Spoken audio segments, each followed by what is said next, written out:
Welcome to Finance Matters, a production of the Ministry of Finance and the Public Service.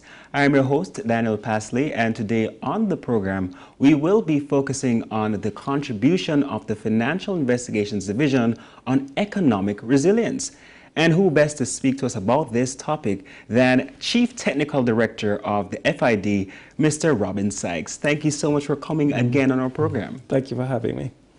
Now, how does the FID contribute to economic resilience?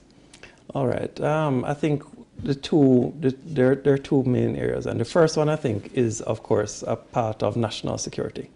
So stable security environment is one that is conducive to economic stability and growth.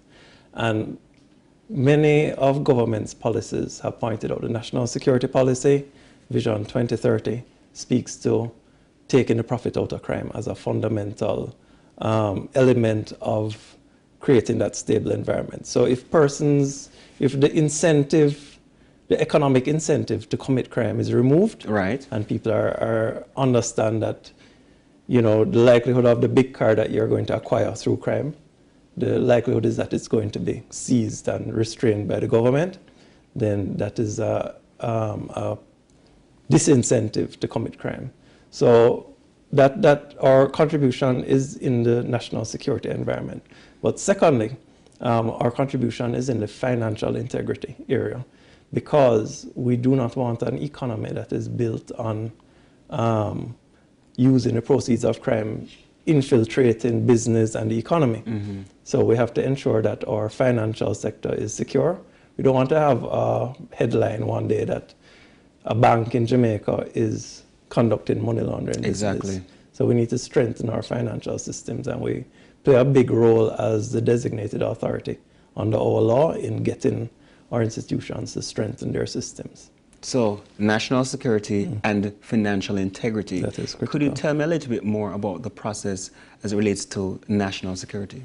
Well, national security, the FID is both an intelligence gathering as well as an investigative agency. And added to that, we are the asset recovery agency.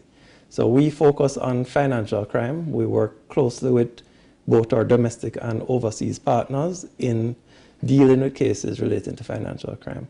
And again, the legislative framework is flexible enough that taking the profit out of crime does not necessarily mean going to the criminal court. You can actually right. go to the civil courts. It has a lot of very interesting powers, like, for example, the power to freeze someone's assets. That is something that is very useful, because sometimes you want to investigate an offense. You're in the process of investigating, but you don't want the person to dissipate his assets in the interim.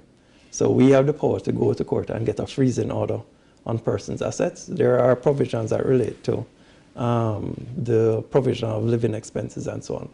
But basically, we try to use the legislative tools at our disposal to work on national security issues.